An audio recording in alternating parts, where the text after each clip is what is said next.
A question came in asking about regular and irregular verbs, then regular and irregular adjectives.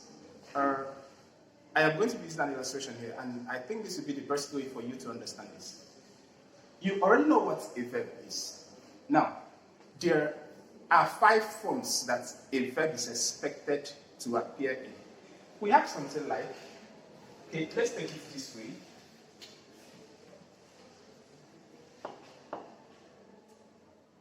That a verb is expected to appear in 5 forms. There is nothing here. When you come here, it is supposed to take an S. When it comes here, it is supposed to take ED. Over here, it is supposed to take ING and then ED. Now, what you have here, the 2 here are the normal forms. You have the verb in the simple present tense form here. Here is for the plural form, and here is for the singular form. Both of them are in the simple present tense forms of the verb.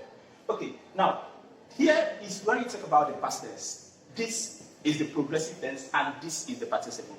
Let us take, for instance, that we have a word like, let's say we have a word like this, work. If you come over here, you have it to be once. This S is added. If you come over here, it becomes worked. Over here, you have walking, and when you come here,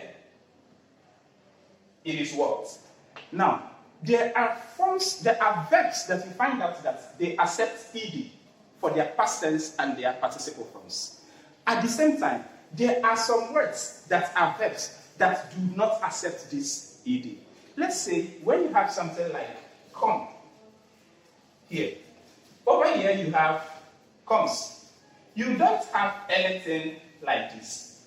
When it comes to this place, it refuses that ED and instead changes the spelling. That is why you have something like came.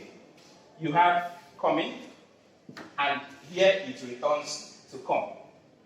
You have something like run. Here, runs, and when you come here, you have run,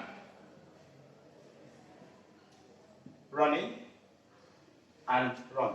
Now, whenever you have that kind of a word that accepts ED, here and here, that is a regular verb. And those situations where you have that word that comes to the past tense form of it and refuses to take that ED, there are some of them that will change their spellings. There are some of them that will maintain the same spelling. Take, for instance, where you have something like cut. Cut will remain cut on these 3 sides. Now, whenever you have a verb like this, it is irregular. That is about the regular verbs.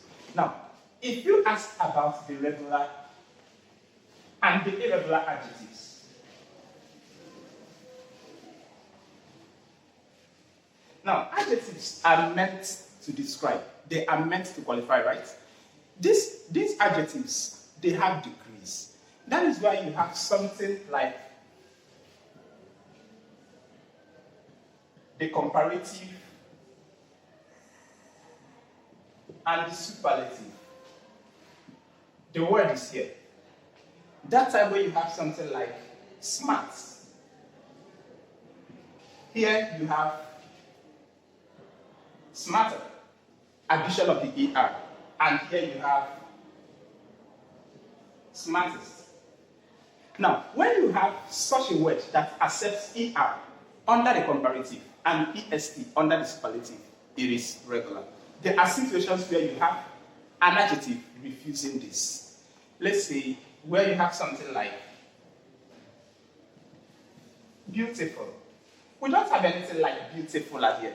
Rather, it takes more beautiful and then most beautiful for the comparative and the superlative forms. When you have something like this, this is what you refer to as the irregular adjectives.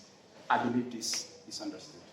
We are going to talk about the finite and the non-finite verbs, like the next question that the other person asked appeared. But that will be another video. Thank you so much.